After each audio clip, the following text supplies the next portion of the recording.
from the Crypt.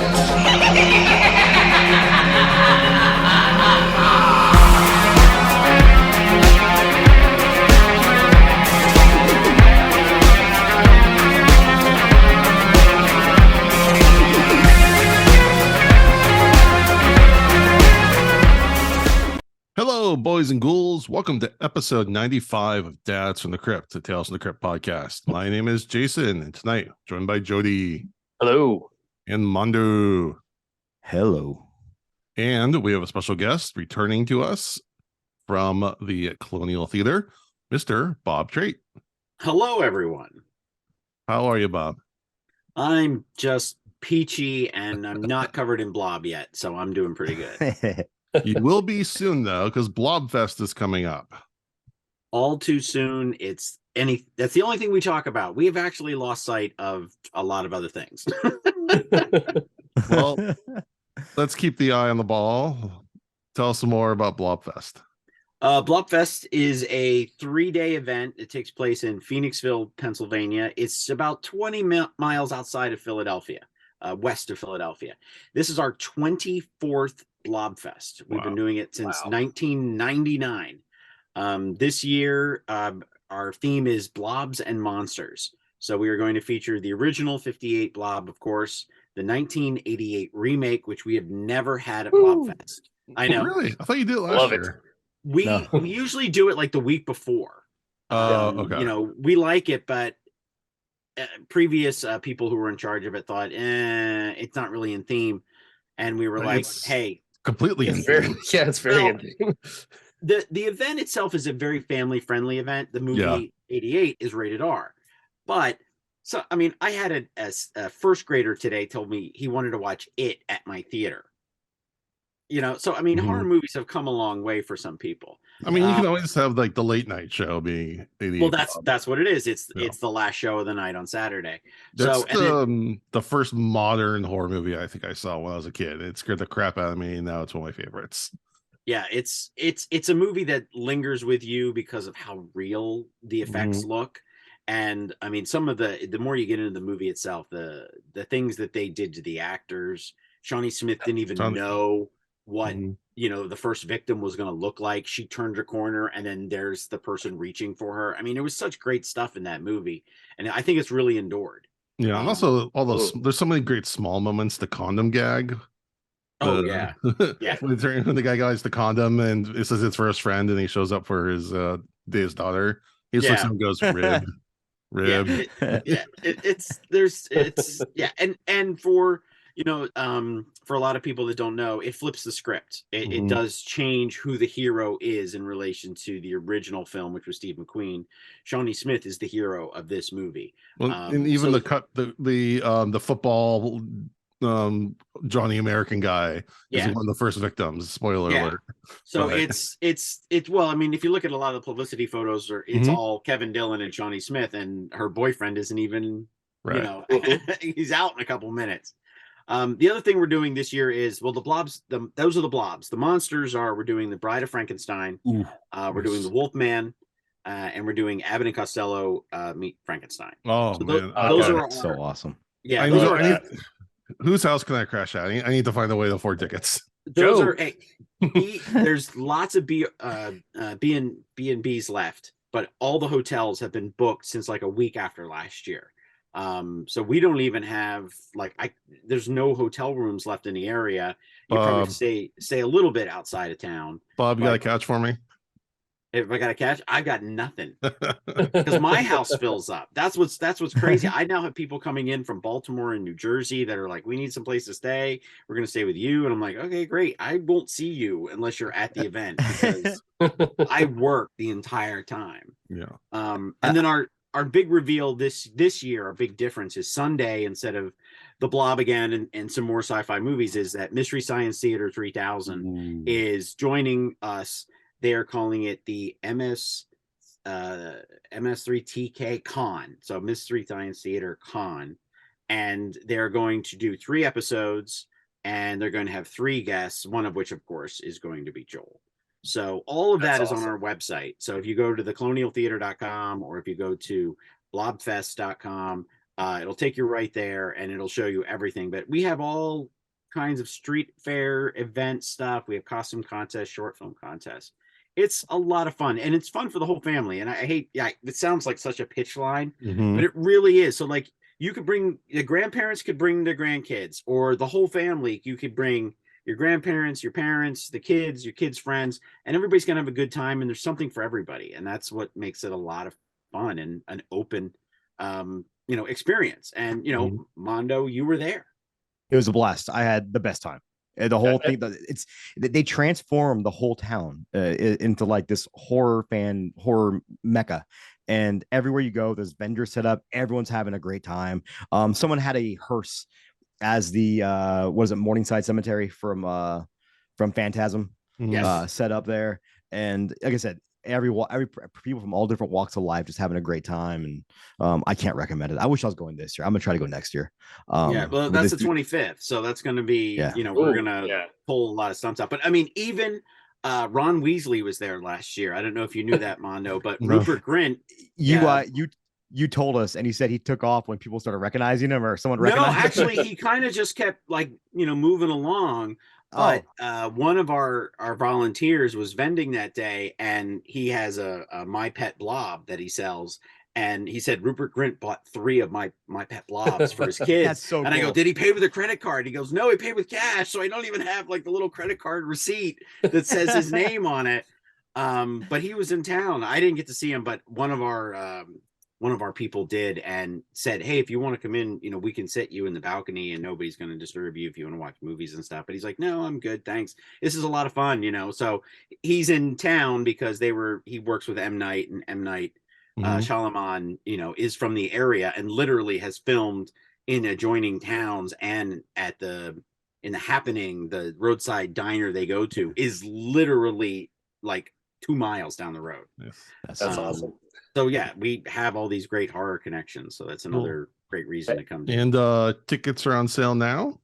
Tickets are on sale. Actually, I don't know if you can edit that. I don't know when this is going to premiere, but tickets go on sale June 1st for members. This will come out right after that.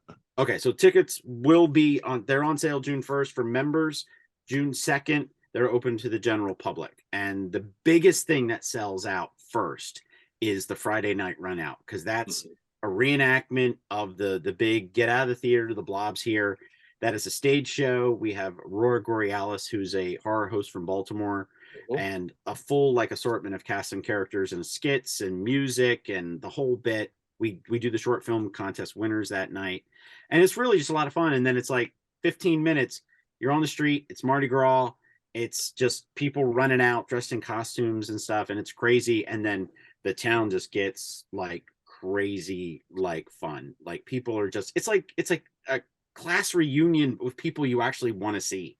And everybody's like, hey, I haven't seen you since last year, and everybody's just hugging and having a good time and buying each other drinks and going out to all the restaurants and stuff. And we close the streets down now in Phoenixville from Memorial Day to Labor Day every Friday, Saturday, and Sunday. So the whole street is just closed off now.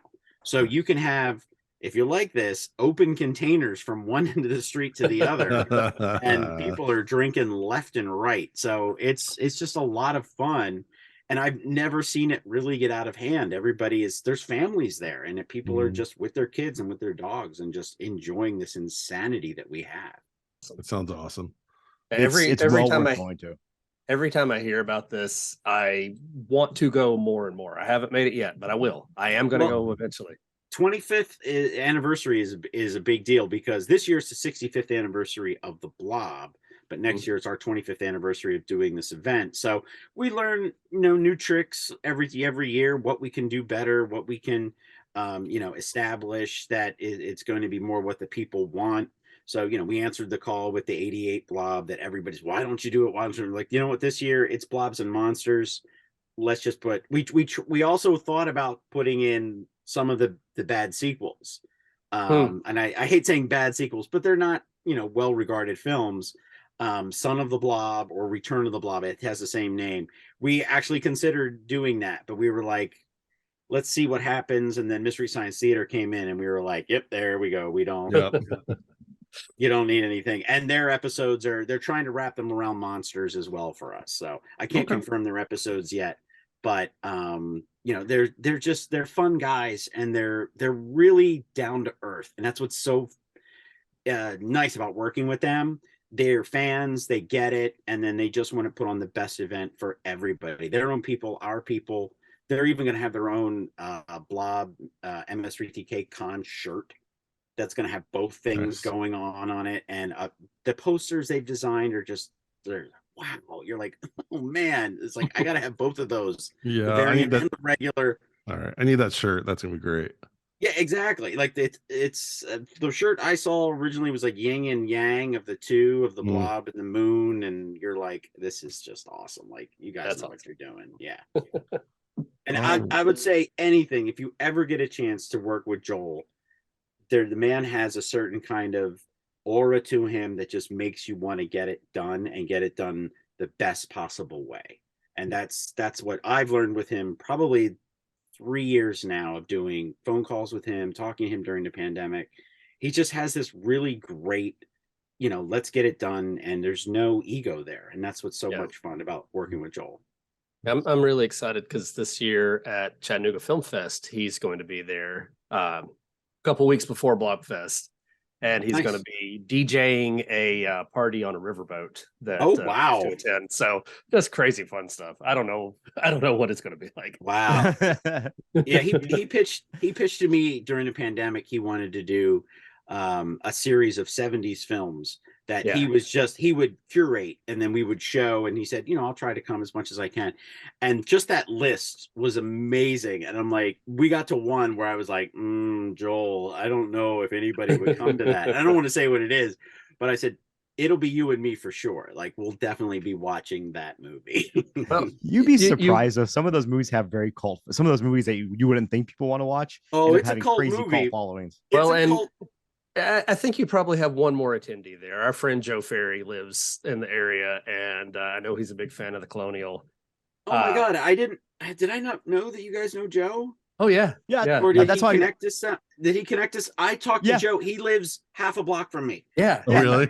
Yeah, when I go to the playground with my son, we always stop and say hi to Mr. Ferry if he's out. So he's there and waves, and I talk to Joe all the time. Yeah. So Joe would probably be there.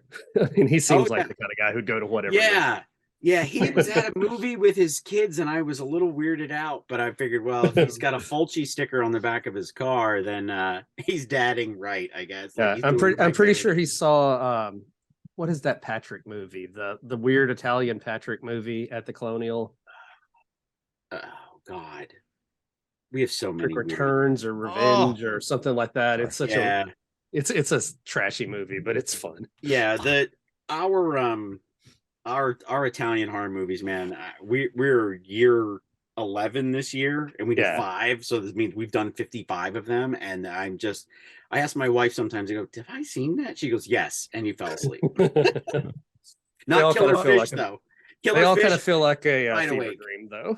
They are, and they are weird because you're like, is this the one with the guy in the mask and the trench coat and the hat and his black? And you're like, no, that was 2 ago. That's kind of all of them. I'm like, I have no idea what's going on. All right, let's move on to some announcements before we get to our episode of the nights. Real fast. To friends in Dallas.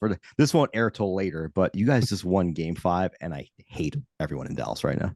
I'll get over it by the end of the night, but right now I hate everyone in Dallas. Mando's watching NHL playoffs, so yeah. Okay. First off, hockey's still going on. It is the conference finals. All right, I'm not gonna let hockey derail us tonight. At least not yet. We'll see about this. First off, we gotta get send our love to our sponsors this week at Fright Rags. Father's Day is around the corner. What better thing to get your dad than some awesome Fright Rag shirts, socks, pins, whatever, all the things they got there. They just came out with their new Hammer collection. Mm-hmm. Who doesn't need some Hammer Dracula? What's his name? Christopher Lee. Christopher Lee. Yeah. Nothing says awesome Father's Day. Posters made into shirts. Yeah, nothing says Father's Day more than a Frankenstein created woman Peter Cushing t-shirt, and that's one of the shirts they have. It's I know, And I'm telling this so that my wife hears the podcast. She orders me that green shirt. Exactly. And as a bonus, use promo code Dad's Crypt 10, DADSCRYPT10 for an extra 10% off your order. They also came out with some EC Comics shirts just recently. Did I mention that last time? I can't remember if I mentioned last week, but yeah, they have an amazing one that I did send my wife a link to for the EC Comics fan club shirt is amazing. Yes, that's the one I want. Is it the logo? Just the logo? No, it's like it's got a whole bunch of monsters and like the the Crypt Keeper and the witch and the it's actually a page out of one of the comics. Like when you subscribe or join the fan club, it's made into a shirt. That actual page from the comic. It's so fucking cool. I sent my wife the baseball tee with the logo, and she goes, "Yeah, don't order that." And I was like, "What?" I thought she was telling me not to spend money.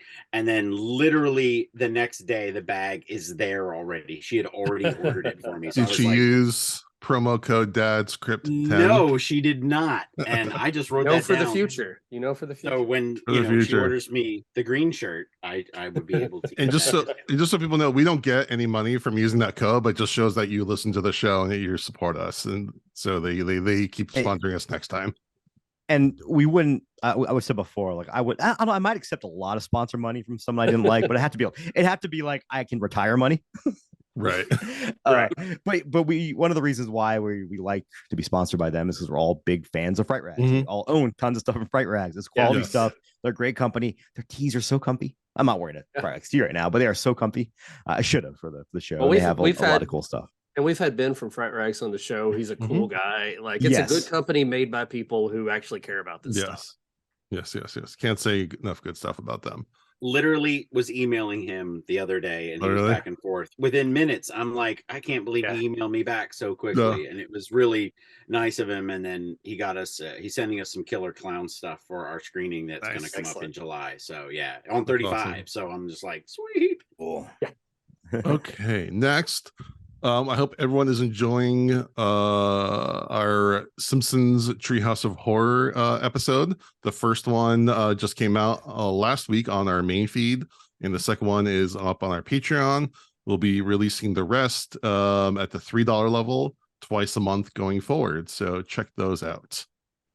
And finally, I want to let everyone know that tonight we're reviewing the season finale for season 6.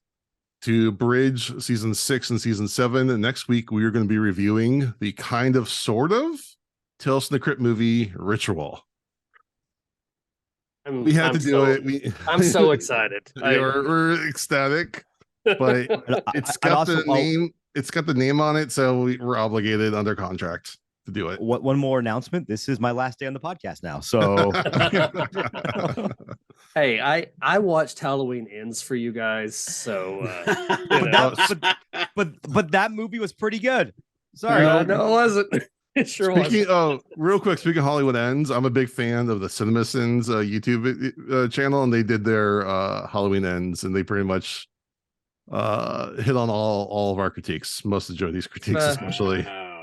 If you're used to hearing me as like the positive voice on this podcast, go back to listen to Halloween Ends. Everyone else liked it. I did not. I hated it. A specific sin that they gave them is for making them retroactively like Halloween Kills more.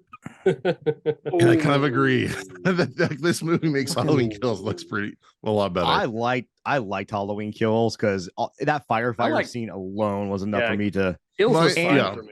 I liked Halloween Kills, everything except for the hospital stuff. If you just cut out there's an edit, where pretty much everything in the hospital just goes away, then Halloween Kills is a great movie.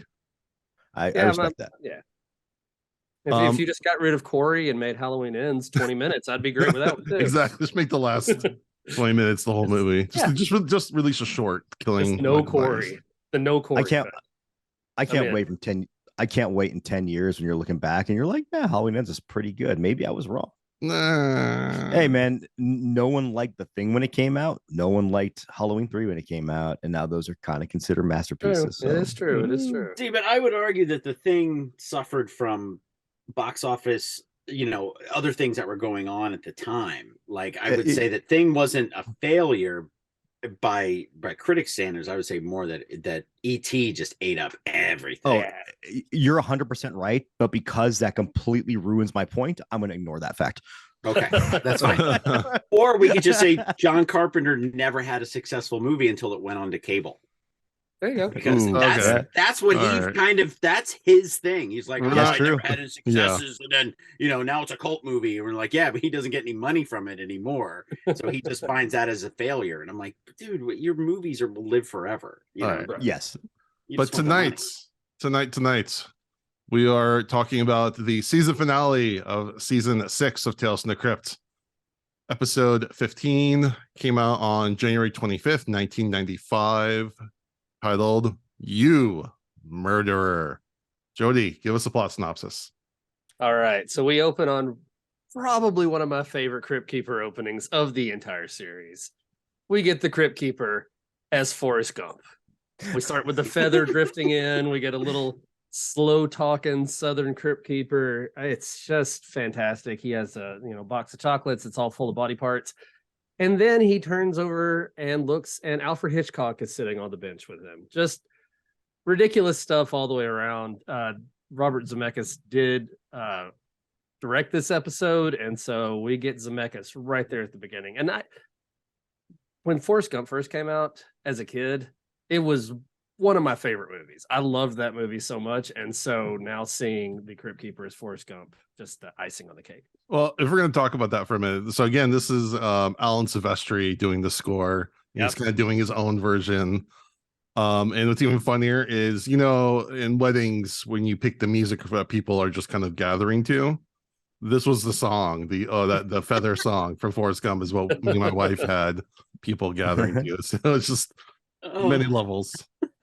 All right, I did just look it up. Forrest Gump came out July 6, 1994. So this is a good 6 months after the movie came out, but also right around the time of the Oscars. Yeah, by 6 months, this was huge. And I did read that he won a lot of those Oscars like 2 weeks after this episode came out. So, Jason, if you're going to cut off our John Carpenter talk, I'm going to cut off your Forrest Gump talk. Please continue, Jody. Okay. All right. So we open on Humphrey Bogart's face staring in a car's rear, like a side mirror, and a narration coming over the top of it all.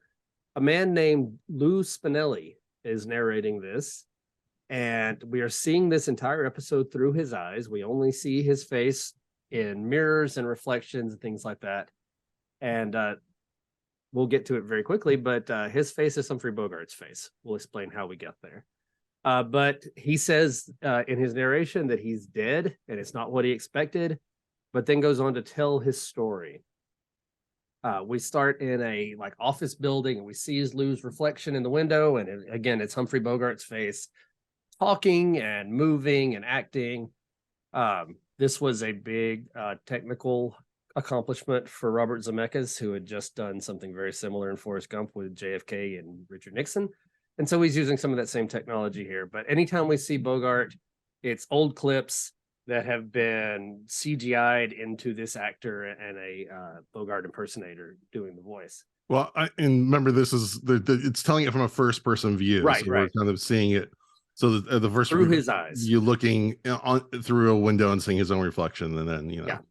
So we see that reflection, and one of his employees named Erica comes up to him. She's come up with the perfect slogan for their company. Here's looking at you, kid.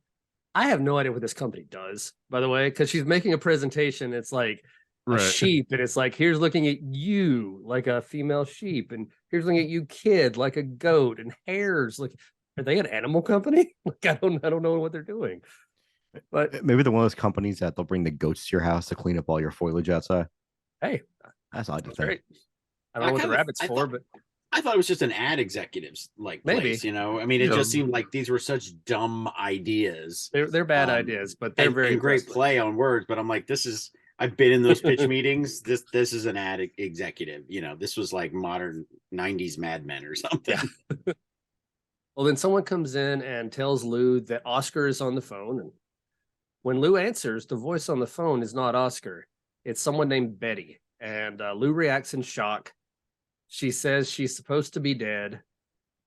And she said that he's going to go to jail because of what she knows. He's obviously shook up by this. Everyone's asking if he's okay.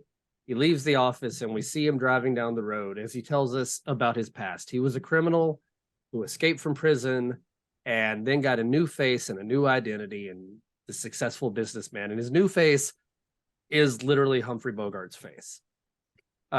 We end up at an office where Oscar is, and Oscar is his plastic surgeon. And he tells Oscar that Betty knows who he is. And Oscar, he kind of implies that Oscar is the one who told her. And he says, well, I would never do that. That would make me an accomplice to everything you've done. Oscar says that if she knows, the only way to deal with the situation is we have to kill her. If they don't, they're going to get the electric chair. We never know exactly what Lou did, but apparently it's death penalty worthy. Lou says that he tried to go straight and do good things, but Betty has always been a problem and she wants to make him suffer. So he gets to his house, and when he gets there, he finds Oscar's body laying on the floor, and he goes to go check on him. But then Oscar sits up, points a gun at him, and then Betty comes in. Oscar and Betty have been having an affair, and they're planning this all out to stage it so it looks like Lou killed himself. Lou says that they won't get the life insurance money if he kills himself, but they're fine without that. They're just trying to get rid of him. They'll get some of his other money. Oscar offers Lou a drink, and Lou realizes they're planning to poison him, so he doesn't take the drink, and he kicks the table at Oscar, knocking him down. And then Betty grabs this statue that they say is a Picasso later. I don't know. I didn't recognize it. Grabs this statue of a nude woman with no arms or head and beats him just savagely in the head with it. Oscar and Betty check the body and confirm that Lou is actually dead, but Lou can see out of his eyes. He can feel things. He is just non-responsive to anything. Oscar and Betty argue that because of his smashed up skull, it won't look like a suicide anymore. And so they come up with a new plan and start dragging his body away. But before they can get anywhere with it, there's a knock on the door. It's Erica from earlier. And she's asking if he's okay. And so they're trying to hide the body. They stuff him in a closet. And Betty tries to stall her. They both tell her that the FBI was asking about Lou, and that's why Oscar called earlier. That Lou is not the person who she thinks he is. He's actually this criminal, and they're after him. And Betty believes after they push her kind of out the door and close the door, and Oscar's body, or Lou's body, crashes out the door almost immediately afterwards. And Betty believes that Lou and Erica were having an affair, and she tells Oscar that he's going to have to do the thinking for both of them. She's so scrambled up, and they start to kiss and put a hat over Lou's face, which means he can't see anything anymore. And so for the next little bit, the screen is black. But he does confess to the audience watching that he was having an affair with Erica. They were right about that. He doesn't know where they are, but they are in a car. And so they take him to the woods. The hat comes off his eyes, and they start digging a big hole to bury him, but his body has gone stiff, and Oscar can't get it out of the car. And so they go to try to take him out of the car. And about that time, Erica just kind of shows up. She followed them, and she has a gun pointed at them. And she pulls out this gigantic 1995 cell phone and tries to call 911 with poor reception. And while she's on the phone with the 911 operator, she looks away, and Betty pulls out a gun and shoots her right then and there while she's on the phone. And the bullet goes through Erica, through the windshield of the car, into Lou's chest, and severs his spine, which without that to hold him up, his whole body kind of folds and hits the brake, releasing it. And the car starts rolling forward towards Oscar and Betty. And they try to run away, but the car gets rolling too fast. It smashes into them, killing them and knocking them into the grave. And the police show up eventually. And Lou, the MEs kind of look at him for a minute like, is that who I think it? Nah. And they wrap him up in a body bag. And that's the end of that. But we do get a little more Forrest Gump Crypt Keeper. And he says something to Alfred Hitchcock, and the camera pans over, and instead of living fake Hitchcock, it's now a skeleton with a bunch of birds pecking at his body. So more good Forrest Gumpy, Hitchcocky fun. Excellent. Thank you, Jody. Bob, you're our guest. You get to go first. What did you think of this episode? I remember it when it came out. For some reason, and I was talking to my wife about this. I said it was the one that I guess that maybe they hyped it a lot because of Forrest Gump, like the one you had to see. And I don't think I had watched it in a while. And I looked at the date and I was like, wow, I was a sophomore in college. So I'm like, I think I was still living at my parents' house because I was commuting to school. And I was like, wow, I went and watched this. And I remember loving it when I was 20 when I saw it, and I got all the references, and you know I got the Hitchcock, and I got everything, and I'm a huge Casablanca fan. And you know, since this is a show about dads talking about movies, my dad, if I was being grounded or something, you were allowed to watch what he wanted to watch, which was usually classic movies. So I grew up with, well, I'm grounded, but I can watch Casablanca again. So. And sure enough, I watched it every time because it was still TV. So I really appreciated it then. Now watching it, I felt like a little bit less would have been more. I think that I know that they were playing with the technology. This was right after Gump, but I kind of felt like they didn't use the same tricks, or that maybe they were just trying to push the envelope a little bit further. I felt like less would have been better in the long run. What they did in Gump, like with John Lennon, with Nixon and Kennedy, and I'd never seen the Martin Luther King stuff that they did. It was on like one of the bonus discs. I don't know. Maybe that was really bad that they didn't get to use it. But I felt like using the old television stuff to really hide the lines, the black and white footage and things. I thought that was really good. If this is like a noir style episode, why didn't they shoot it all in black and white? It certainly would have let Isabella Rossellini look even more like her mother already. And the color of her outfit being clearly, Elsa's from Casablanca was a little jarring. So I liked it overall, going back and watching it and remembering that, oh yeah, this was a lot of fun then, but now watching it with modern eyes and how far we've come with like the volume and stagecraft and everything, that I felt like less would have been better. It would have been like more angles. We know what Bogart looks like. You know what I mean? Just the voice was pretty good, just the angles. And the one thing that I did want to mention was I really felt as if John Lithgow is really underappreciated. I think we all take him for granted. I mean, you look at his body of work, everything, when you look, that's the same actor that was in Footloose, who's in Cliffhanger, who's in Harry and the Hendersons, who was in Third Rock from the Sun. And you're like, how is that the same guy? And then here he is playing this like, kind of sleazy plastic surgeon, character and stuff. And you're like, God, he's so good. And we're all going to regret not appreciating him more, I think, after he's gone. And Isabella Rossellini, I mean, I had to look it up. I'm like, wait a minute, when was Death Becomes Her? Because she was gorgeous in that. And I'm like, oh, this is only like 3 years later. But it was that also made me think more about the technology.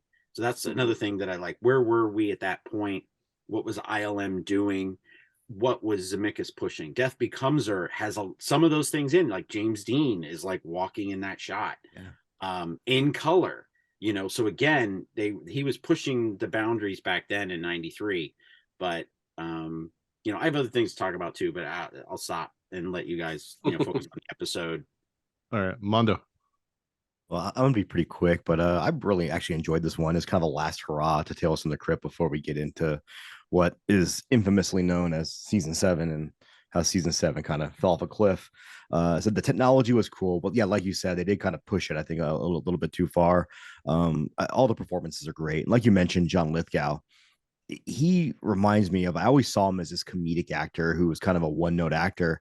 And I remember when he did Dexter, that's what blew me out of the water, playing that serial killer. I'm like, wow, this guy's got way more range. And I think he got maybe kind of typecast a little bit for a little while after what was that show he did? A Third Rock from the Sun. Third Rock from the Sun, yeah. But overall, I was kind of worried at first that I was going to go too much in the direction of a whodunit and not enough horror. But then I love the ending. I love the body collapsing, and I love the narration. How he's just narrating, and I love him just matter of factly going up. Well, falling in half now. And it's just so matter of fact everything that's happening. So it's definitely not, we're definitely not going back to the great moments we had in earlier seasons, but I think this is definitely a good episode of Tales of the Crypt, and one that I think people should definitely check out, even though I know a lot of season 6 has been very hit or miss. This was definitely one of the hits. The ending is very Tales from the Crypt. Yes. That's what's so cool about it. Like every once in a while, I think when you have a genre show and you break the genre, but then at the very end, you're like, oh yeah, that's why this is a horror show, because these people almost got up and they got sandwiched by the car. So that was something I was like, I forget how this ends, and I'm like, oh yeah, okay. All I remembered when I turned it on was just, I was like, oh, I remember the intro. I remember the Forrest Gump intro, and I remembered the Humphrey Bogart facsimile, and that's all I remembered. So it's kind of cool. Just I love when I remember just bits and pieces of an episode, but then the filler kind of gets me. All right, Jody. Yeah, no, I really had a good time with it. Like the special effects don't hold up great. Like the Bogart stuff, it looks okay, but nothing like Forrest Gump. But we're not working with a Forrest Gump budget, even though we have ILM working on those scenes. And so that aside, though, all the performances were really good. You got such a great cast: Isabella Rossellini, John Lithgow, Sherilyn Fenn from Twin Peaks. Like, just a fantastic cast. I like noir, and it's a noir story, and so you get the voiceover, you get all those elements, and then you get that thing we've seen a couple times in Tales from the Crypt where someone's dead but like still trapped in their body. Like that's kind of an ongoing theme in this. So in the Tales from the Crypt universe, apparently once you die, you continue on feeling and experiencing everything, which makes me think back to a lot of the dismemberments we've had. But yeah, overall, like it was a fun story. That ending was great. It's completely improbable, which makes it even more fun that they shot through all those things and managed to make him fold in half. And I like the first person viewpoint. Yeah, overall though, it was really good. Zemeckis does really enjoy doing stuff like this, like playing with technology to mixed results. I feel like, on one hand you have Roger Rabbit, which is just still amazing. It looks incredible in 2023. And then you've got stuff like the Polar Express, which has been terrifying since the moment it came out. But he's always pushing the technology and trying new things and computer graphics. And so I appreciate what he's doing, and that he brought this to a television show, some of these, high-end things, even if, honestly, this was made for CRT TVs, not for big TVs with lots of detail in them. It probably would look fine on this little TV that sits over here beside me with the VCR attached to it. Like, it'd probably be fine. But, watching it on my nice computer screen with a upscaled version to 4K, it obviously, lacking from some of the other things he's done. But, just as far as a good story and cool direction, I liked it. Jody, it's funny you say that about the technology, because I remember watching this on a POS TV, and thinking now, like when we show films sometimes at the theater, it's like, we could show this beautiful restoration DCP 4K of the thing, but it doesn't feel right that it's not down dirty with scratches, hums and pings and stuff coming on the screen when you show a 40-year-old print of the thing. Right. Sometimes their upgrades don't actually benefit the movies. Like a little bit more fuzz and scratches actually help sometimes. Well, they're hiding with special effects are concerned. Yeah, they're hiding things that they don't think the audience is going to see, given the medium at the time. There's no way for them to conceive of, high definition showing off, the strings or the wires or whatever. I remember watching through Buffy with my kids. I'd never seen it, but I could actually pause on scenes and go, hey, that's the stunt double. You see her right there? Like, that is obviously the stunt double. You wouldn't have noticed this on old TV, but she is very obvious right now.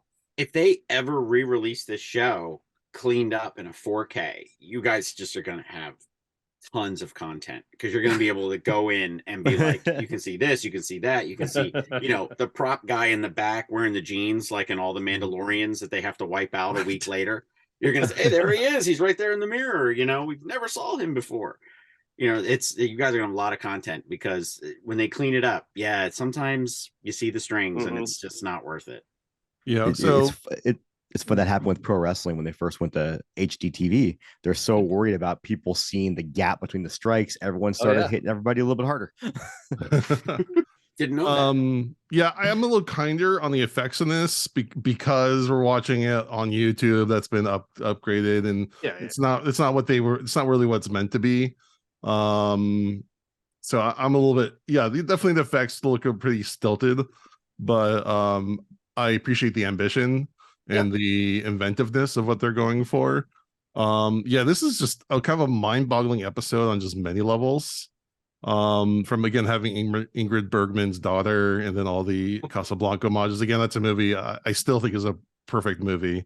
And it's one of those things that, like, if I showed this to one of my oldest kid who's about to graduate high school, like, what would he think of this episode? He wouldn't get any of it. But I'm a huge sucker for first person footage. Like, we call it found footage, but I don't know why people just don't do a first person movie or show as much anymore. Like, you don't have to justify it with a camera. They've tried doing some like Hardcore Harry. Was that what it was? But that called? was still supposed to be Henry? that was still supposed to be a video game, so they're still trying to justify it. Like, I'm like, don't justify, just do it. I'm sure you guys have seen 2012's Maniac with Elijah Wood. Yes, right? that was a great movie. Yeah, That's great. I think that's probably the best first person movie ever and gives you cute little Frodo as the killer. Right. And it's so unsettling. Mm-hmm. Yes. Except the first 10 minutes, I think that woman deserves to get what she deserves for playing goodbye horses to seduce somebody. I'm just like, you deserve it. I'm sorry. I'm just a real sucker for this format, and then taking it to the extreme that they do here. It's just kind of catnip for me. There's a couple narrative things that are a little messy, but in the middle of this episode, with some of the flashback and stuff. But I love a good noir narration. I love Max Payne of the video game because it has that same kind of narration. That game messed me up really bad. I played that game right after I had my daughter. I got to the scene and I was like, nope. And I'm like, all right, I got through it. And then you keep going back that same scene. It's more horrific every time. I was like, why? Yeah. John Lithgow is always a delight. Dexter, and then we didn't talk about his best performance, I think, in Shrek as Lord Farquaad. But again, you forget that's one of those performances that you just completely forget about. And you're like, and he was in the Twilight Zone movie in the Terror at 60,000 right. Yeah. Oh, he's so good in that. He's so good. There is no makeup on his face. There can't be. He is just so into the moment. Mm-hmm. I mean, if you could say a single performance that would get, how would you give an Academy Award to an anthology performance actor? They couldn't. He's doing a TV show episode. Right. It's so good. That was originated by William Shatner. It's just exactly. He out-Shatner Shatner. Exactly. So we can't give enough praise to him. Isabella Rossellini, Blue Velvet, Death Becomes Her. Ingrid Bergman's daughter, who starred in with Humphrey Bogart in Casablanca. So there's just so many layers upon layers. Sherilyn Fenn. She was in Twin Peaks. She was in the movie adaptation of Mice and Men with Gary Sinise and John Malkovich, which that was really impactful when I watched that when I was a kid. That's fantastic. It's directed by Gary Sinise. Yeah, directed by Gary Sinise. She was also in two of my favorite shows, Dawson's Creek and Gilmore Girls. Oh, did she play like moms on that? Yes, actually. I don't remember who she played in Dawson's Creek. And when I say Gilmore Girls, I'm kind of joking around because that's just one of my wife's comfort shows. But she plays two different characters on that show. Oh, like seasons apart. They always do that. Yeah. And then Robert Sacchi. She might be my she might be my favorite character on Twin Peaks too. There's just something about her scenes. She's got her own theme song and everything. She's had a crazy life. She was married to Martin Scorsese. She dated Johnny Depp, and she look up her Wikipedia page. She's a very interesting. Have you guys ever seen her in Boxing Helena? No. Yes. Oh, that's a really I saw that when I was younger and like had no idea how to take that in. Mono, go back and watch it again. That movie messes you up in the head in such great, fun ways. Of the quick premise is, what's Julian Sands is like a doctor. He's in love with Cheryl Fenn, and then she's in a car accident, and then he takes her back to his place and helps her, but then he's slowly removing her limbs to keep her there because he's obsessed with her. And hence Boxing Helena. It's such a mind screw. Yeah. It's such a so good it's not movie. it's Yeah, not a sports movie. It's not a what? That's not a sports movie. No, it's not a sports movie. I don't think I should have been watching that movie at like 10 years old or 12 years old, whenever it came out. I think I was 18 or 19 when I saw it because I was working at the video store and they were like, "You got to take this home. We only have 2 copies of it." So it's like, it's here now. Get it. It messes you up. Yeah, it's good. And then doing the Bogart voice is this guy, Robert Sacchi, who is apparently made a whole career out of looking like and sounding like Humphrey Bogart. He did a movie called The Man with Bogart's Face. He also did a Bogart bit in The Blast from the Past. But then he was also, quote, engineer in Die Hard 2. Interesting guy. But what's interesting about this episode is it's kind of predating this whole conversation we're having right now about AI acting. Where like where we have the capabilities of scanning actors' faces and likeness, and we can take their voice and put it through a computer and give it samples that can create realistic dialogue. So this is again very ahead of its time of resurrecting an actor. And I'll be asking Al about how or if they even like broached those subjects at the time. They did give Bogart a credit in the right credits. So like they tried, I guess, to like make it not seem exploitive that they're just using him. He got a credit in there, but I don't know. I still don't know how so and again, in the end, it wraps up with a very classic Tales from the Crypt ending. Yeah. So with all of this window dressing and gimmickry, if you want to call it that, it still has a nice little punch at the end. And who better to have the Crypt Keeper talk to than Alfred Hitchcock? So I give this episode a lot of points for ingenuity and forward thinking and creativity. Yeah, absolutely. I didn't know this, but you brought up Julian Sands. He's been missing since January. How did I not know this? Yeah, up in the mountains. Yeah, it's been everywhere. It gets a lot of talk, especially in LA. Yeah, damn, that's crazy. Yeah, I was just talking about arachnophobia with someone earlier. He was in that. It wasn't that's me. one I need. That's one I need to revisit. That's such a great movie. It's so good. Yeah. All right, Jody. Still never seen it. Still never will. Jody, give us a plot synopsis. All right, so this is a really interesting comic. A comic comparison. Yeah, I've had a bit of caffeine tonight. I know. I know what I'm doing. I know my place. Shock Suspense Stories all number right, 14. all right. Oh, Jody. Shock Suspense Stories number 14, April 1954. Script by Otto Binder and art by Bernie Krigstein, which are names I don't think I've ever said before in my life. So I've never heard of either of these guys. But it's a super interesting story. So just the overall concept, the story is told as if you, the reader, are the protagonist. So I don't know if it's really, it's kind of first person, but it's almost second person. Like the character has no name. They refer to you the entire time. We find out later the narrator is somebody different. And so you're walking down a street, a dark, foggy night, and you run into a hypnotist who hypnotizes you and says that he will make you commit murder for him, killing his wife's lover in front of her. But then he realizes, wait, I can't force someone to do something that violates their moral code. So forget everything I said about murder. Instead, there's this man who is a communist spy, 1954. Communist spy building an atomic bomb. And you need to go stop him. And so you go to this man's house and you take a big metal chain out of his garage and you start beating him with it. Just beating him to death with a big metal chain. And the hypnotist's wife comes into the room from the stairs, and she faints and falls down the stairs. And then you return to your house after murdering this guy and forget everything and go to bed. When you wake up in the morning, you look through the paper, and as you're flipping through, you see where this murder is mentioned.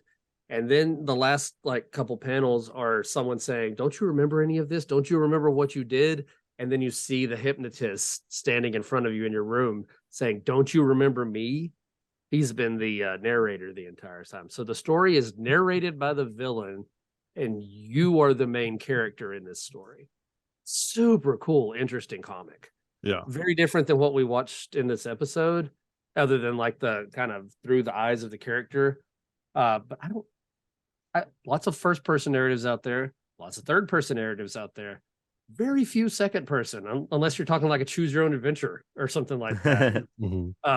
But and the art style here is very cool, very unique. Art style's very cool. Like this is a very cool EC comic. It's different than what I normally get out of here, but making you a character in the story is really cool. I really enjoyed it. Again, nothing to do with the episode other than just the first person type viewpoint. But I liked it. I liked it a lot. It's worth hunting down. That's Shock Suspense Stories number 14. So check it out. Nice. Okay. Any final thoughts before we do our episode rating? No. Okay. Let's do our rating. 0 to 5, 5 being the best, 0 being the worst. You can do half points. Bob, what do you rate this episode? I'm gonna go with a 4 out of 5. I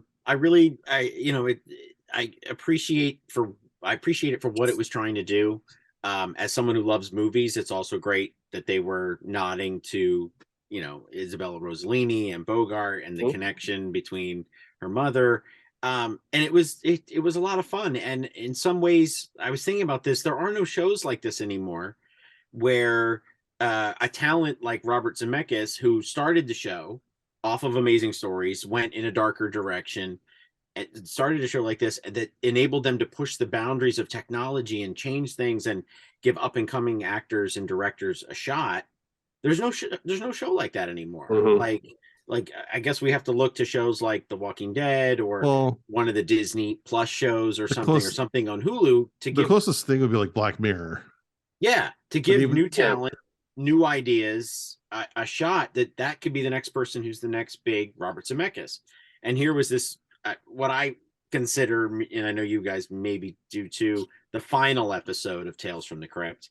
That's how I saw it at the time, and I kind of felt like I've seen a couple after this and they're not that good. This feels like the bookend to the very first one, which was the Christmas one, directed by each person, the same guy both times, and that is the closing of the book. So I'd say it's a 4 out of 5, just because some of the technology I feel like we could have just gone with a face to the side. We didn't need it full on, and I think it should have been all in black and white.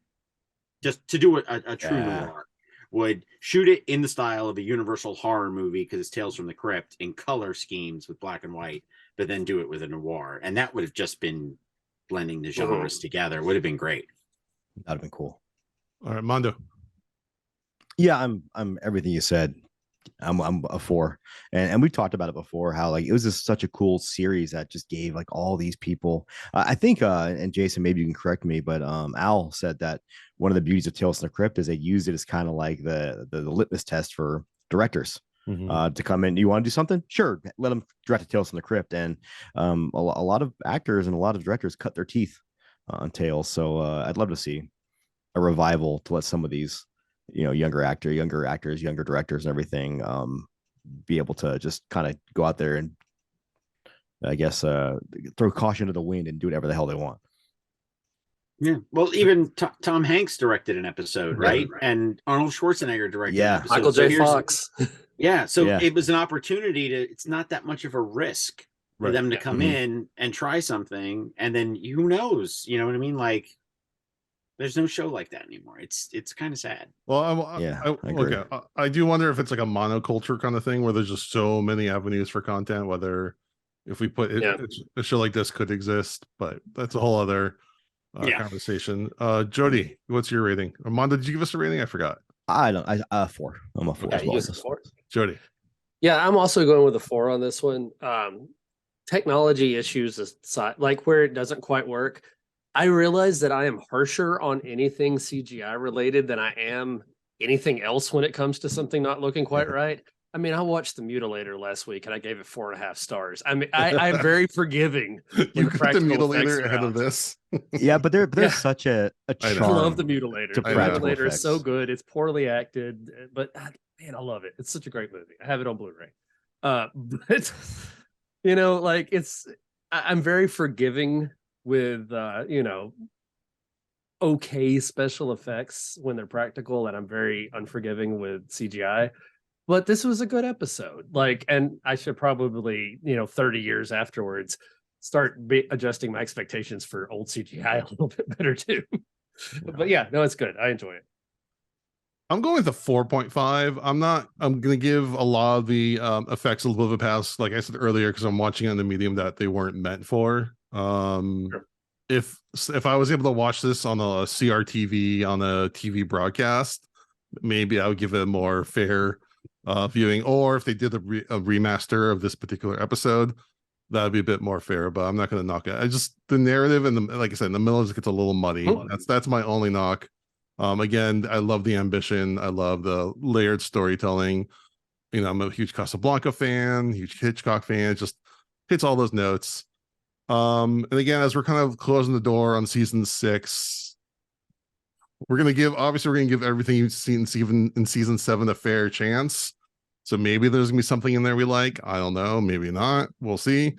But I'm kind of celebrating this little peak that we have before we dive into that. So I'm going with the 4.5. Nice. All right. Instead of kicking it to our Uncle Al, I'm actually going to sit down with him and possibly some other guests and do a special making of episode about You Murderer. So be looking for that in a few days. Oh, awesome. I didn't know that. I know. These are good surprises for all of us. Upper management always keeping the workers down. It's all good. Yes, at least that's what we're planning. Maybe it'll fall through. Who knows? All right, Mando, give us your song of the day. I'm gonna be quick, and I promise you, it's not a song from that rotten city known as Dallas. Did you know JFK? They killed JFK. Dallas did. Do you know what street he was on? I know that Dallas killed him, but no, I don't remember the name. He of the street. was on Elm Street, which is why Wes Craven chose Nightmare on Elm Street as a connection to the JFK shooting. I didn't. As much as I know about Nightmare on Elm Street, I did not remember. I did not. That know is a that. piece That's of a cool trivia fact. that I never knew. Awesome. Thank you for that. I mean, it's totally possible someone made that up, but it makes a lot of sense. Hey, I'll take it. We'll have to ask our friend Wayne, who wrote the book. Dallas also gave us the Cowboys, which are responsible for like 80% of the felonies committed in the United States. So, wow, I have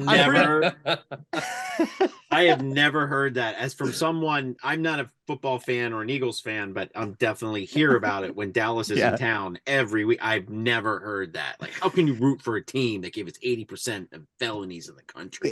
Exactly. I'm pretty sure that's also not true, but it's a takeoff of Major League and Bob Uecker when he says, "How can he concentrate with all the paternity cases?" And his sidekick goes, "I believe those are parking tickets." He goes, "Same thing."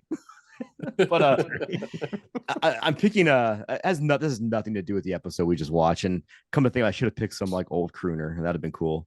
But I went with a band because it's an album that I'm in love with right now. A band called Enforced from Richmond, Virginia, and they play kind of this modern thrash, hardcore, death metal mix that a lot of these ex-hardcore bands or ex-hardcore musicians are doing. And they just came out with a new record called War Remains, and it is just fucking killer. It'll definitely be on my end of year list if I decide to actually make one. And the song I'm going to pick off that album is called Hanged by My Hand. Why? I don't know. I just like the song. So it doesn't really have any relevance to the episode. I think if someone can make some kind of connection, cool. But yeah, I think everyone should check this band out. It's a head-banging good time. Enforcer, I have to check them out. You should. They're snazzy. And it doesn't always have to tie to the episode, because I mean, before I started doing horror news, I did trivia, and there were days that I just talked about like birds and stuff the entire time. So, we just fill in the space sometimes. Jody, speaking of which, I'm looking at our agenda spreadsheet, and someone erased your part. Did you do that intentionally? I didn't do it intentionally. Or If I did it, I didn't mean to. Jody, give us some. If you have horror news, if you're willing to still do it, so if you're being passive aggressive. All right. So one of the big things that happened this week, the first trailer for the Five Nights at Freddy's movie was released, which has been a movie that's been anticipated for a long time, particularly among people like my kids who love Five Nights at Freddy. It's a great entryway horror for a lot of people. Now, if you look at the story, it's actually super dark. And so I'm really surprised kids are into it, but they are. My 6-year-old has a blanket with Freddy Fazbear on it because I'm a good parent. But the trailer released, it does look cool. It stars Josh Hutcherson, the guy from Hunger Games. Thank you. Yeah. Matthew Lillard's in it. We all love Matthew Lillard, right? Yes, that is true. Elizabeth Lail, Mary Stuart Masterson, directed by Emma Tammy, who did The Wind and a couple episodes of the Into the Dark series from Hulu, Blood Moon and Delivered. So yeah, we've had Willy's Wonderland, we've had the Banana Splits movie. So, we're doing the killer animatronics, killer puppets kind of thing. This is the one that they're all trying to be. I love Willy's Wonderland, but I'm definitely going to check this out. The trailer does look cool, so I'm excited about it. As far as other releases, by the way, that's going to be in October, I think. I forgot to write it down. I think it's a day and date, right? On Paramount Plus. I believe so.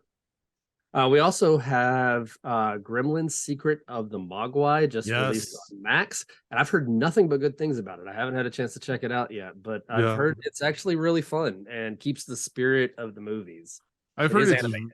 Yeah, I heard it's very kid friendly, but not like shaving off any of the edges. It's just the style. Well, yeah. What I was listening to a podcast, they were talking about it, and it's kind of like they compared it to Phoebe Cates' speech in the first Gremlins. That it's actually super dark, but it flies over kids' heads when the super dark stuff happens. And so the adults are going to see a little bit more of like the scariness of it, but the kids are going to see, fun gremlin stuff. Yeah. So I'm going to try watching it with my 8-year-old daughter. I think she'd be into it. Like she likes Friday, so I feel like she'd be into this. Yeah. So I really want this series to do well. I want a lot of eyes on it, but not just for the series' sake. But if Gremlins kind of revives, maybe we'll get another Gremlins movie. Yeah, and that's really what I want at my core. And from what I heard, that this is like a prequel about the guy from the first movie who has Gizmo, like when he's a young man or even a boy or child. So I'm down for that. A couple other releases. The Wrath of Becky is going to be in theaters starting May 26th. I love the original Becky. Super fun movie. It looks good. The trailer looked really good. So Influencer is a movie coming to Shudder also on May 26th. We've had a lot of influencer based horror and hit or miss, but this one looks pretty good from what I've seen in the trailers. Other horror news. It was just announced that Alan Wake 2 is going to be coming on October 17th, and there is a trailer out, so be sure to look that up. I love the original Alan Wake. It's a super cool game. It's a scary game. That is actually a very scary game. You spend the whole game in most of the game, you're in the dark, and to kill enemies, you have to use a flashlight to stun them and then shoot them. So you're just wandering around waiting for some scary sound to like make you turn that flashlight. It's really good. And the way it kind of like mixes reality with fantasy inside of the game is just really, really well done. I love that game. I love the Okay, couple other things. One more video game news, real fast. One more piece of video game news. If you guys are on Steam, anybody PC games, you can sign up for the technical test for the Texas Chainsaw Massacre game. Oh, nice. And it's obviously it's not finalized yet, but it's just kind of almost like a beta test. I think even a pre-beta test. So I just installed it today. So after we finish, I'll be checking it out. Ted Raimi is going to be in a new movie that's premiering at Cannes this year. Sounds super interesting. The movie's called Failure with an exclamation point at the end of it. And the movie is a violent single take thriller. So one take for the whole movie, like a 90-minute movie, one take, with Ted Raimi in it. And I like Ted Raimi. He's always fun in every role that I've seen him in. So You had me definitely at Ted. want to check that out. What's that? You had me at Ted. Yeah. And then finally, this last week was the Fangoria Chainsaw Award. So I just wanted to run down through these winners real quick and kind of discuss those. If it's something like Best Short was something called Close Your Eyes, but I've never seen that one, so we're not going to talk about that one much. The shorts are kind of hard to find. Best First Feature was Watcher. That's the one that has Micah Monroe in it. I have not seen it yet, but it's definitely on my list of things to watch. Best Cinematography was the cinematographer Hoyt van Hoytema from Nope, which I could definitely see. That was a really beautifully shot movie. Yeah. Best International Movie, Speak No Evil, which is one that I've heard about as a very brutal, unpleasant movie, but I haven't watched it yet. It's yeah, man. It's not a happy film. Yeah, that's what I've heard. That's what I've heard. Okay, one I have finally watched that won Best Creature Effects is Prey, which was my favorite movie of the year last year. I loved Prey. It also won Best Costume Design. I love that movie.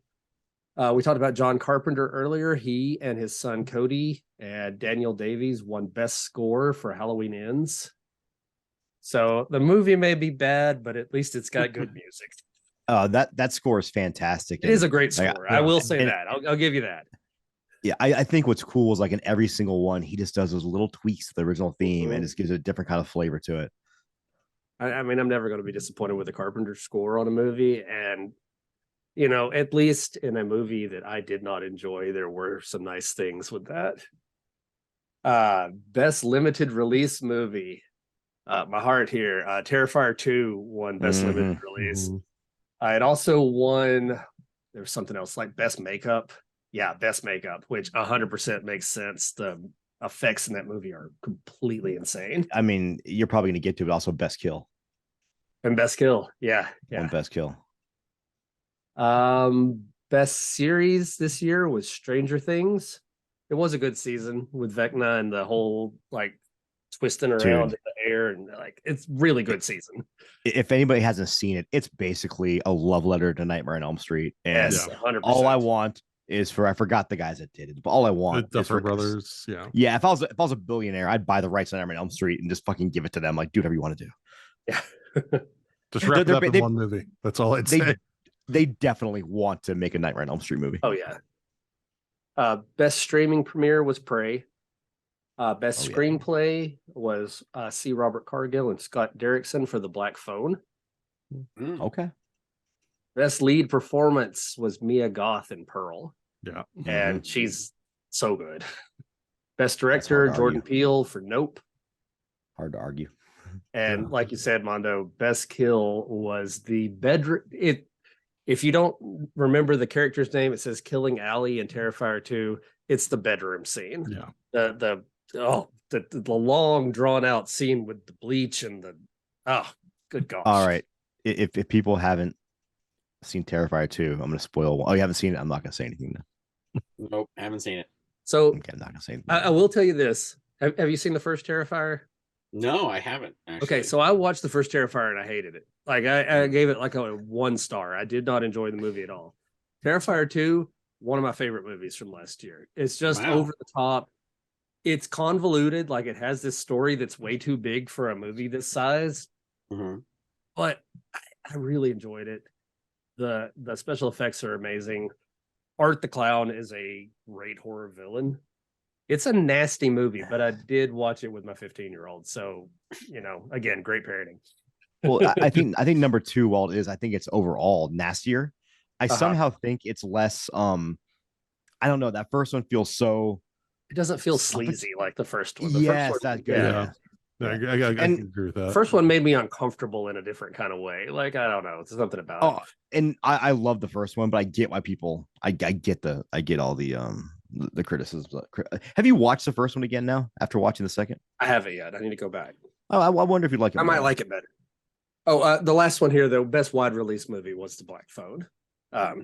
which I never got around to seeing. I need to go back and see that one. It's all right. I liked it. I don't know if I'd call it the best. No, It had its issues, and but Ethan Hawke was fantastic in that. Sure. Anyway, that's this year's Chainsaw Awards. They are voted on by people, so next year when it comes around, the ballot is available. So put your votes in if you don't like these answers. Find your own and put them in there. All right, I'm just gonna give one more thing here. Real quick. Shout out to Screenbox. If no one uses Screenbox, they don't have It's an app good. for Apple TV yet, but holy shit, are they adding good. just tons of great stuff on there? nice. And it's cheap. Right. Thank you, Jody. All right, so we're going to do a quick dip into our Patreon pit. We want to welcome our latest Patreon, Lee, to the fold. Woohoo, Lee. Our friend Whitney, who's been on the show a good handful of times, sent in a request to do a fuck, marry, kill. And Bob, it's pretty fun that you're on for this one. It was totally not planned. She did not know that you were going to be on this episode. Okay. So here's what she said. Which of these three would you fuck, marry, or kill? Belial from Basket Case, Gabriel from Malignant, or the Blob from the Blob? Now, we had some people write in theirs what you guys consider. Whitney said that she would fuck Gabriel, marry the Blob, kill Belial. Friend Alyssa said she would fuck the Blob, marry Gabriel, and kill Belial. Tommy said, fuck the Blob. Just seems like it would be the most versatile in the sack. Gabriel, marry, because it's packaged with Annabelle Wallace. Or kill Belial, just not my cup of tea. Bob, Right. have you seen Malignant? Malignant. Yeah. You may have to give me a second here. Malignant. Well, Was that on- it came out last year, I think. So it'd be a big towards the beginning of last year. Produced. Yeah. Oh yeah, I saw this. The girl who learned kung fu from her. Yeah. Yeah. All right. Okay. All right. We'll start with Mando. Mando, give us yours. Oh, me and Jerry, we're on the same wavelength. We're on the same wavelength. Yeah, I'm definitely gonna fuck the Blob. That's gonna happen. All right, and I feel like he'd be creative. Mando just got banned from Blob Fest next year. I mean, You were enthusiastic about that. Got a little too much. it seems like he'd be a creative lover. Like, what are you gonna do? Like, he's got to roll the dice and see what happens. And sometimes you want to almost die, but not totally die. So it seems like it might be fun. we're just not going to assume any of these are going to kill you instantly. Yeah, well, you never know. We're gonna marry Gabriel, yeah, because like I said, like, I also think Gabriel sleeps half the time, so it wouldn't bother me very much if I was trying to do a podcast or something. And then yeah, but Lyle's just sleazy. Like I don't think we get along. I don't think we'd get along. And he's in was he stealing panties in that movie? He's very needy. So yeah, very needy. So we're just gonna kill him. So I don't want to deal with that. It's like it's too much work. But Jody. All right. Yeah. So yeah, I'm gonna kill Belial too. It's just nasty little slimy thing. God, when it comes to the other two though, I think the Blob and I could build a good life together. Like really support each other, help each other grow as people and blobs. Oh, that was I don't know if that was intense. That was unintentional. That's a great line. So I guess that leaves Gabriel there at the end. I mean, Gabriel can move completely backwards. So forward and backwards, Gabriel is basically two people. So that could be interesting. It sounds like an interesting time. Yeah, he's also doing his own thing, like Yeah. I'm gonna kill Belial just because like he does that screaming thing. It's so fucking like high pitched and squealy. And then the Blob seems like it'd be a lazy lover, just kind of laying there. So I'm gonna marry the Blob, and this is another reason. If I'm doing dishes, I feel like I could just like stick it in, and the acid will just clean off. Like that do pink stuff. When I'm doing dishes, I can just like dip my dishes into the Blob and just shake them off, and they're clean. Is that like that pink stuff that they use to clean stuff? All the influencers out there. Yeah. Yeah, you don't have to clean your floors. It'll just like the acid will just like clear off any debris and just you just roll it around your shower. You need to like mow the lawn. He can just do that for you real quick. You know, if let's say your car isn't working, he'll just blob you the work. There you go. And Gabriel, you can do, you know, cowgirl, cowboy. You can do all the positions. So I will say I've really enjoyed watching Bob's face through this. I know. Is there any regrets? All right, Blob. Wow, it's not far off from some of you guys. So we killed Belial because God, that should not exist, and it still haunts me. And I have a poster for that movie that one of our artists did, and it glows in the dark. And that's when you see him. You see the other angle, and then it glows in the dark, and it's him. It's just freaky. Yeah, definitely have to marry the Blob because I see the Blob every day. every day. Don't have to be awkward. Yep, I see it in the concession stand, and when I go behind the stage, and it's there, or it's up in the balcony. So yeah, and then I, this, Gabriel, it's just gonna be this sweet love of Gabriel all the time, I guess, because these are my options. These are my options. Yeah, these are your options. And Blob Fest. Oh, Blob Fest is already awesome. Imagine how much cooler though it would be if you had the Blob there. Yeah, because as your spouse, the Blob would probably come hang out. Yeah, or maybe that would be my one weekend off where I wouldn't have to. Hey, honey, it's your thing. Just go. It's all about you, and I'm just support. I have the image now of the Blob running around the clipboard, like just getting everything organized on Blob Fest Day. No, Bob's like giving an autograph with just like a tentacle just slapping around. Yeah, and there's a little bit. It starts eating the paper. I was answering those questions today from first graders. How does the Blob move? I go, what kind of slides towards you? Well, I guess I'm the only person fucking the Blob, so I guess that's that. Oh. Thanks. All right, and then finally we go to our dad advice. Squish into a ball. I don't know where we go from here after that last discussion. Oh man, lay it out. If so relating to the episode, if you ever are trying to hide from the cops, maybe you don't get one of the most famous people on earth as your face. That seems like good advice. That's very good advice. Bob, since you you presented about the Blob to a group of children today, do you have any Blob facts you'd like to share?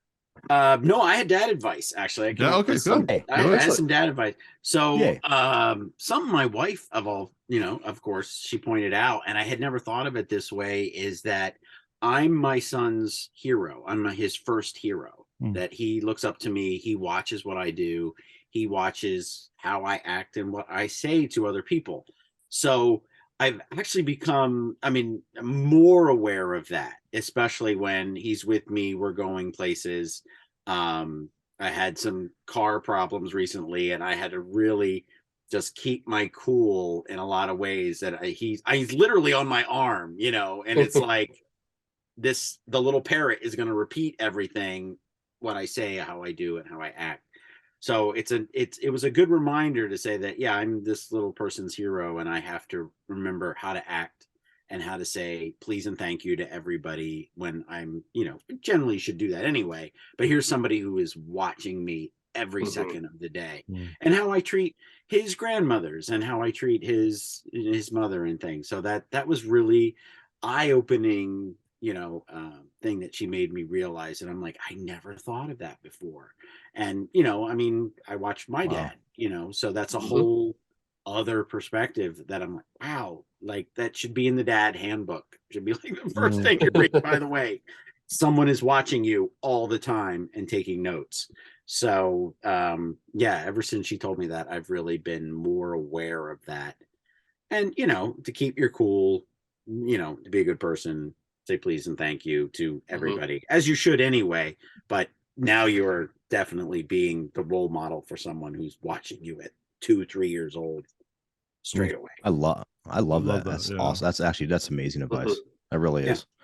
Could make Jody use head car trouble too, and like how they see you react in those situations, or how they think they should act in those situations. And if they see you, like, even though, I think sometimes one of the hardest parts about being a parent or a father is trying to show strength in times of adversity when you just want to scream into a pillow or shout fuck as loud as you can, and trying to, like you said, trying to keep your cool and really set that great example for your kids. Yeah, I usually go downstairs and do that. You gotta get that out somewhere, but Well, you Especially save when it up he's- for you save it up for your podcast. When he's driving me nuts, I'm just like, I'm going downstairs, and I'm just like, oh my god, just leave me alone. I just want to go to the bathroom by myself. I always, you know, think of the- I'm definitely more aware of what I say and, you know, words that I use around my kids, especially the little ones, because I know not only will they pick up everything I say that I like that they shouldn't, but they will also repeat it back at the worst possible times. Oh Like, yeah, they're going to be around their grandma and they're going to say something that I would not say around her. And, you know, I'm going to get in trouble for it. And so just being thoughtful about things like that is, it does. It makes you think about how you respond, because you know somebody else is going to be picking up on it. mm-hmm. Oh, good stuff, Bob. Thank you. Man, that was good. Yeah. Yeah. Thank my wife.